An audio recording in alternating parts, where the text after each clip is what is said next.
Bravo, bravo, bravo. C'est pas fini, ça fait juste commencer.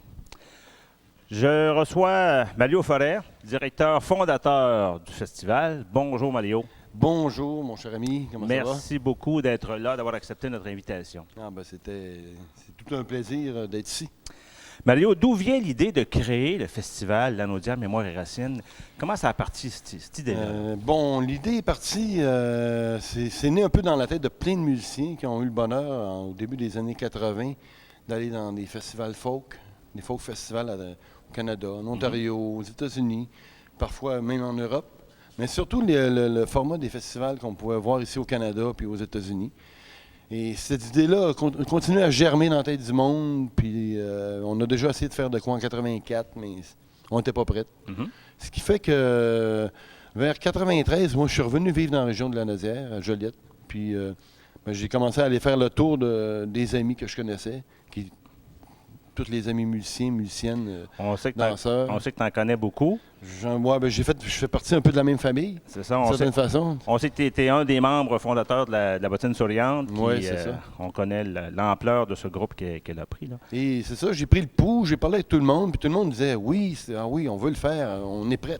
Tout le monde était intéressé. On a appelé nos amis à Montréal, à Québec, nos amis qu'on avait en Ontario, aux États-Unis, pour leur demander s'ils ne pouvaient pas venir fonder ça avec nous autres. Tout le monde était bien d'accord. Mais il nous restait pas mal d'étapes quand même à réaliser avant. C'est sûr. Il fallait se trouver un lieu. On avait un en vue qui était extraordinaire. C'est le lieu qu'on utilise. C'est le parc Bosco à Saint-Charles-Borromée.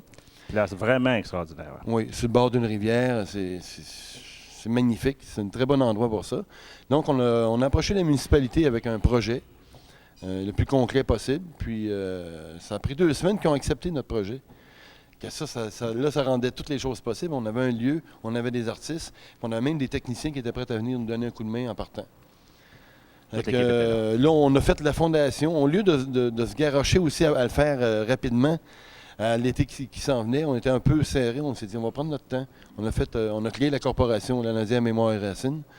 Et il y a eu un conseil d'administration pour le travailler pendant 1 an à préparer le premier, en faisant entre autres deux concerts-balles, un au Roi et un autre au mois de mai, pour ramasser des fonds pour le premier festival, qui a eu lieu en fait le 29 juillet 1995.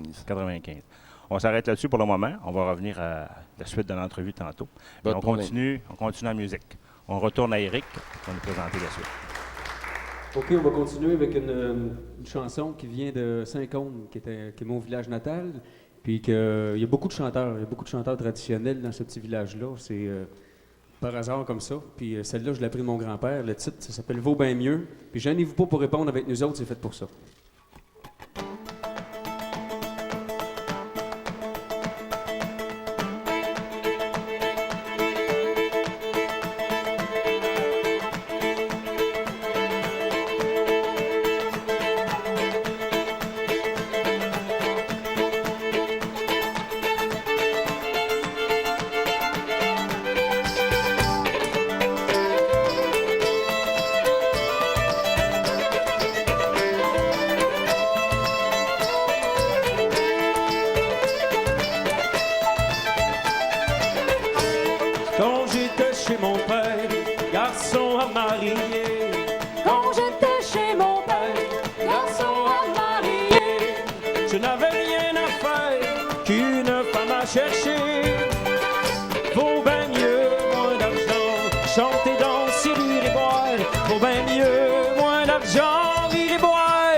Chercher.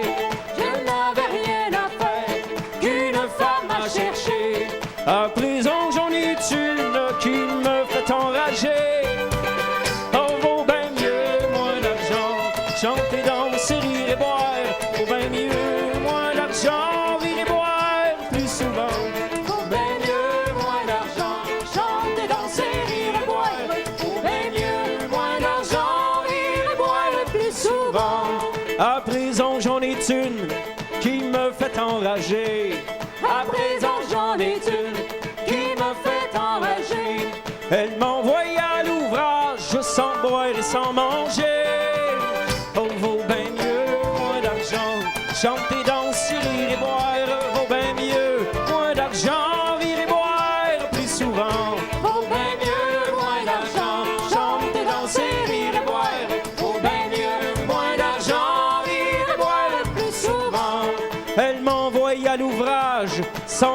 sans manger. Elle m'envoyait à l'ouvrage, sans boire et sans manger. Et quand je reviens de l'ouvrage, je m'as-tu fait à souper. Oh, vaut bien mieux, moins d'argent, chanter, danser, rire et boire. Vaut bien mieux, moins d'argent, rire et boire plus souvent. Vaut bien mieux, moins d'argent, chanter, danser, rire et boire. Vaut bien mieux, moins d'argent, rire et boire le plus souvent. Quand je reviens de l'ouvrage, m'as-tu fait à souper. Quand je reviens de l'ouvrage, m'as-tu fait à souper. Oh, les os sont sous la table, si tu veux les ronger. Oh, vaut bien mieux, moins d'argent, chanter, danser, rire et boire. Vaut bien mieux, moins d'argent, rire et boire plus souvent. Vaut bien mieux, moins d'argent, chanter, danser, rire et boire. Vaut bien mieux, moins d'argent, rire et boire le plus souvent. Les os sont sous la table, si tu veux les ronger. Les os sont sous la table, si tu veux les ronger. Si j'en baisse la tête et c'est mis à pleurer. Oh, vaut bien mieux, moins d'argent, chanter, danser, rire et boire.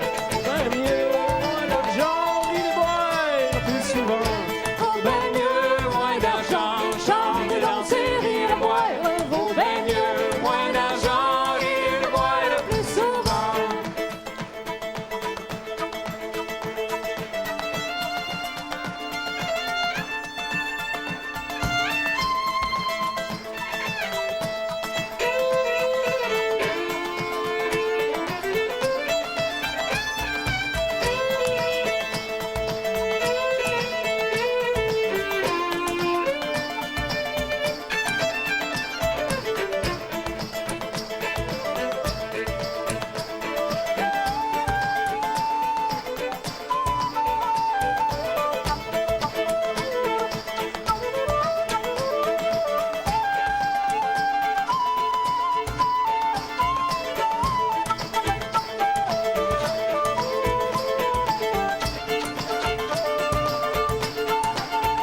Si j'en baisse la tête et c'est mis à pleurer. Si j'en baisse la tête et c'est mis à pleurer. Pleure, pleure, mon petit Jean pleure. Et moi je vais jouer.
Bravo, bravo, c'est le groupe Nord-Ouest. Mais maintenant, je suis en compagnie d'un excellent conteur qui est un membre fondateur du groupe La Bottine Souriante également. C'est M. Jacques Landry. Il nous vient de Joliette. Puis Jacques, je pense que tu as des vraies menteries à nous conter, hein? Il faut toujours raconter que des vraies menteries. Oui, c'est ça. Bien, je te laisse avec ton histoire de chasse et pêche. Jacques Landry. C'est bon de vous dire qu'à toutes les fois que j'entends Nord-Ouest jouer, le dernier reel qui vient de jouer, ça me rappelle toujours une histoire, ça qui m'est arrivé il y a de ça à peu près 127 ans et quart à peu près. Non, mais il faut d'abord que je vous dise que moi, je suis un gars de l'ancien temps. Hein? J'ai 197 ans et quart. Puis c'est ma fête aujourd'hui. C'est parce que dans l'ancien temps, on venait au monde avec un quart d'année. Mais je vous rassure tout de suite, je raconte que des vraies menteries. Hein? Pour que vous compreniez mon histoire, il faut aussi que je vous dise que moi, je suis venu au monde en dessous d'un épinette qui avait 300 pieds de haut. Fait que je n'ai pas besoin de vous dire que quelqu'un qui est venu au monde en dessous d'un épinette de 300 pieds de haut, bien, le bois, moi, je connais ça comme ma main, hein? D'habitude, quand je pars pour aller à la chasse, au bout d'une heure ou deux, je reviens toujours avec 2, 3 orignaux, 6, 7 chevreuils, une cinquantaine de perdrix et une centaine de lièvres. Un bon matin, je me lève, j'ouvre la porte de mon garde-manger, plus rien à manger. Bon, que je me dis pas trop grave, je vais aller faire un petit tour dans le bois pendant une quinzaine de minutes, puis je reviendrai avec de la nourriture pour 6 mois. Fait que je pogne ma carabine, j'avais une Winchester 30-30. Je sais pas si vous connaissez ça. Comment vous expliquer ça? C'est pas un pompeux, c'est pas à culasse, ça a comme une cranque en dessous. Il y en a peut-être qui se rappellent de Joss Randall. C'est ça qu'il y avait. Sauf que moi, elle n'est pas coupée. J'avais tout le bout avec, là. Fait que ça, c'est un gros calibre, ça. Quand on tire avec ça, ça donne un gros coup. Fait que je pogne ma Winchester 30-30, puis je pars. Marche. Tout à coup, entre 2 épinettes, qu'est-ce que je t'aperçois pas, toi? Un fichu de beau chevreuil. Les enfants, c'était toute beauté de voir ça. Ça reluisait au soleil, ça.